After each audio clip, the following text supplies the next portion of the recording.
Welcome back to Stop the Clock with Brad. Glad you found the video. Hope everything's going well in your life. If you like the video, do me a favor, give it a like.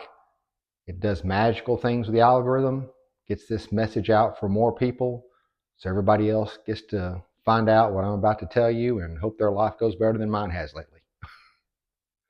So, if you've watched the channel at all, you know I compete in Master Strongman. I'm a big believer in strength as being the #1 defender against aging. Every 7.8 seconds, somebody falls over 70, has a catastrophic break below the waist, which changes their life forever. This happened to my grandmother. I've told the story before, real quick. She was in her 70s, just going everywhere, driving, fell, wheelchair, couldn't walk much anymore. Quality of life just went just like that. I don't want that. I know you don't want that either. Well, I'll show you here what happened just over a month ago. This is me squatting. First rep's good. You see I reset. Second rep's good. I'm resetting. This third rep right there is where I hurt my back. I felt it right there at the bottom. First day it wasn't that bad. Second day all of a sudden I had all the sciatic pain. I'd apparently slipped a disc, did something that caused me to have incredible pain in my leg, especially my lower leg. 4 days later, I could barely walk. Of course, I didn't go to a doctor because what good are they going to do me? This is kind of what the video is about. I couldn't sleep at all. I went days without sleep. Finally went to a walk-in clinic. They gave me muscle relaxers and a super jacked up kind of painkiller. That helped me sleep better. I decided to go to my own doctor. This is about 2.5 weeks into it. Now, what I did in the meantime, I went strict carnivore again. I went on several 24-hour fasts. Again, don't know if this is real, but autophagy, I read some articles about autophagy being able to help regenerate the tissue, the goop, in between your spine. And so I'm like, well, if it's that disc is degenerating, this said it could help heal it. It didn't in my study. I'm like, what the heck? I like to fast anyways. Did that, and that did seem to help. That did seem to bring some of the inflammation down. And so I said, well, let me go get an MRI so I can know exactly what I've done. Because again, at this point, I don't know what I've done. I went to physical therapy on my own dime. They thought I'd slipped the L4 disc maybe, but again, we don't know. We need to find out. Go to my doctor. They said, well, go to this place where I live. This is where they do all the MRI stuff. They can do it for you. I said, okay. Show up there. Now remember, I came here for an MRI. The doctor that I was supposed to see, the back specialist, never even bothers to come and see me. He sends one of his assistants. I tell this guy what I need. He goes, let's get you x-rayed first. Get the x-ray. He goes, oh, you've got a nice straight spine, a little bit of degeneration here, but nothing bad. I said, okay, great. Oh, what did I do? Well, I can't tell it from that. You need to get an MRI. I was like, that's why I came. I want an MRI. Oh, we can't give you one. Oh, why not? Insurance won't pay for it. You've recovered too well. So because I did what I needed to do to sleep, to recover, carnivore, fasting, physical therapy, walked when it hurt to walk to keep it moving. I did all these things I was supposed to do. Now I can't get an MRI because I'm in too good of a shape at this point.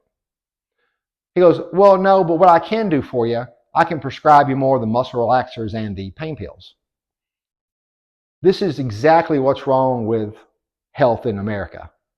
He can't give me the MRI that would let me know exactly what I did so I could see how good I was healing and exactly what I would need to do to recover fully.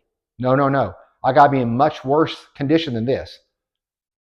But he can give me these toxic muscle relaxers and pain pills. And remember, I went to a walk-in clinic where I'd already got those. I did not have to even prove how many I had left. He goes, how much you have left? I said, I got some left. Well, I'll go ahead and prescribe you more. I got enough to last me like 2 months in my cabinet now. Why does anybody need that many pills?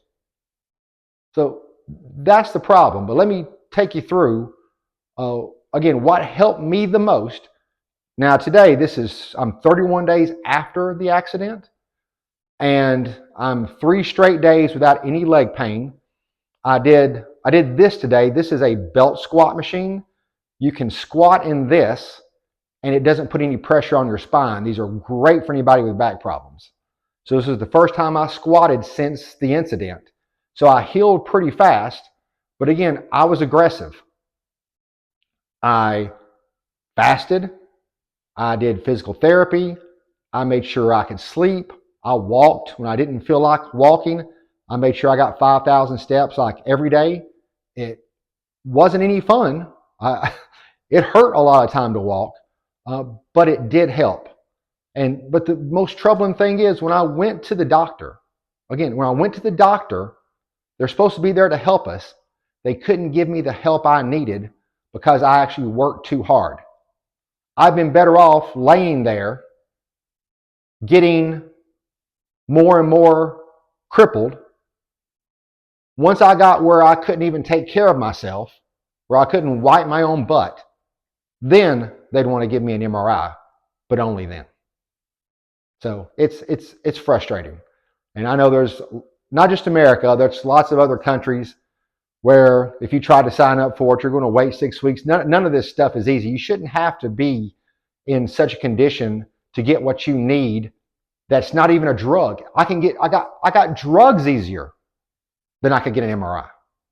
So I was very frustrated by this, but I wanted to just give you an update that I was injured. They say 70% of people with this type of injury that I assume I had recover within 30 days, and I was right at day 28. So that what the AI told me would be the thing was the thing. But again, to recover, I had to be aggressive.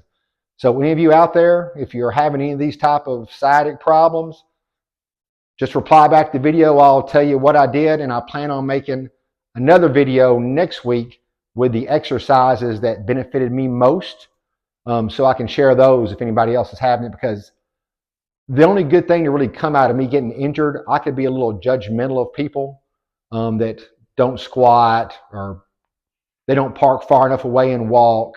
I'll tell you, when it was bad and I had to go get something for the family, I wasn't parked at the back of the parking lot. I was trying to get the closest place I could find. And so I've got a little bit more grace with people, I believe, after this episode, and that's probably not a bad thing. So that's the episode. Thanks for watching. Anybody out there that's suffering, hope you feel better. And remember, together, we can stop that clock.